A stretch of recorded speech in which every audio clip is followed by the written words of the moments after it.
Bonjour, bonjour à vous tous. Voilà une vidéo de mon bilan 2019. J'ai un peu tardé à la faire car il commence à faire froid et j'ai pas eu trop le temps. Bref, cette année, c'est la troisième année que je cultive mon potager.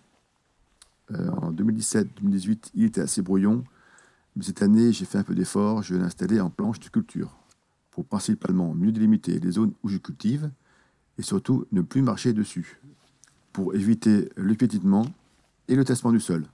Je trouve que ça perturbe tous ces systèmes qui se trouvent dans la terre. Cette année, on a eu une année assez difficile, avec ce froid tardif en juin et une forte chaleur de cet été. La saison des légumes a été retardée, mais finalement, on s'est bien rattrapé en septembre et octobre. La nature s'adapte et c'est à nous de la suivre. Il y a encore de rares tomates dans la serre et quelques courgettes dans le jardin en novembre. Une surprise pour moi de voir ça.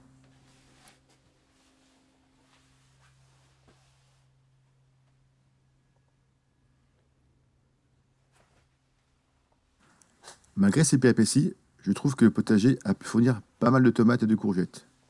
Je n'ai pas eu le temps de quantifier toutes les récoltes. J'avoue que je suis assez fan de ces légumes du soleil, ce qui explique que j'en mets beaucoup. En mai, j'ai transplanté environ 80 pieds de tomates et 10 de courgettes. C'est la grosse base de mon potager. À côté, j'ai d'autres choses que je sème en fonction du moment. Radis, carottes, betteraves, salades, roquettes, poivrons, aubergines, cornichons, concombres, pommes de terre, butternut, citrouille. Un peu de haricots, un peu de poireaux, de l'oignon et de l'ail. Mais bon, mon potager est petit et il faut faire des sacrifices. J'ai pu conserver pas mal de légumes, avec un bilan assez sympa pour cette année. Pour une première avec ces planches de culture, je trouve ça bien.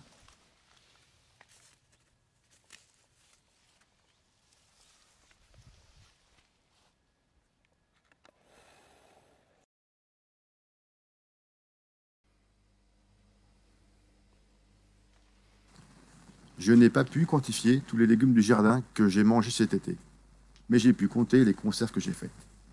En nombre, j'ai fait 21 pots de ratatouille avec la méthode de stérilisation, 58 pots de coulis de tomates que j'ai congelés, 15 pots de ratatouille que j'ai congelés, quelques courgettes blanchies que j'ai congelées aussi, et du maïs doux que j'ai testé cette année en congélation pour voir si ça se garde. Cela demande pas mal de temps de faire ça, mais manger une ratatouille du potager en hiver, c'est un vrai bonheur. Au total, je pense qu'avec 36 pots de ratatouille, je vais pouvoir tenir tout l'hiver. Là, c'est les gratins de citrouille que j'ai faites dans la précédente vidéo. Là, c'est toutes mes réserves que j'ai congelées.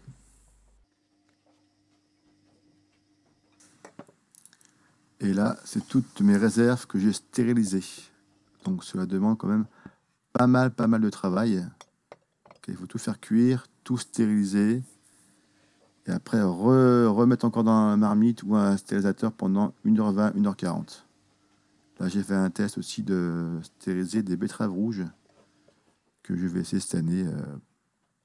Et là, du maïs doux aussi que j'ai stérilisé.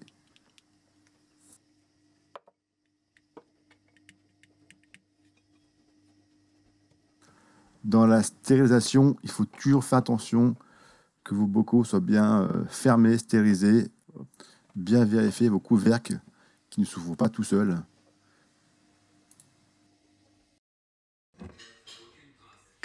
Là, on a un bocal que j'utilise pour la stérilisation.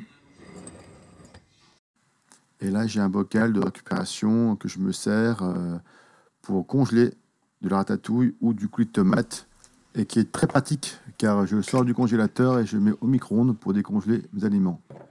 Bien penser aussi à enlever le couvercle avant de le décongeler, sinon ça va être le feu d'artifice dans le micro-ondes.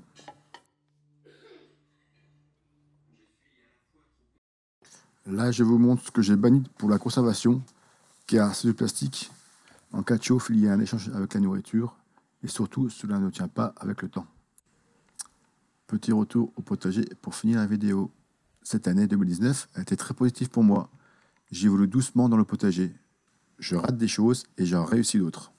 Cette année est terminée, il va falloir ranger le potager, mettre en hivernage le jardin, pour qu'il se repose. L'objet peut être pour une prochaine vidéo. Voilà pour ma saison 2019. Bref, pour 2020, je vais, j'espère, encore m'améliorer. Déjà dans la planification, dans l'aménagement, et avec la serre, faire un meilleur démarrage en début de saison. Je vais essayer de tester des choses. J'espère encore faire plein de vidéos de cette future saison pour vous montrer la vie du potager de Philou. Merci d'avoir regardé cette vidéo. Laissez des commentaires, c'est toujours constructif pour moi. Et à une prochaine fois. Bye bye!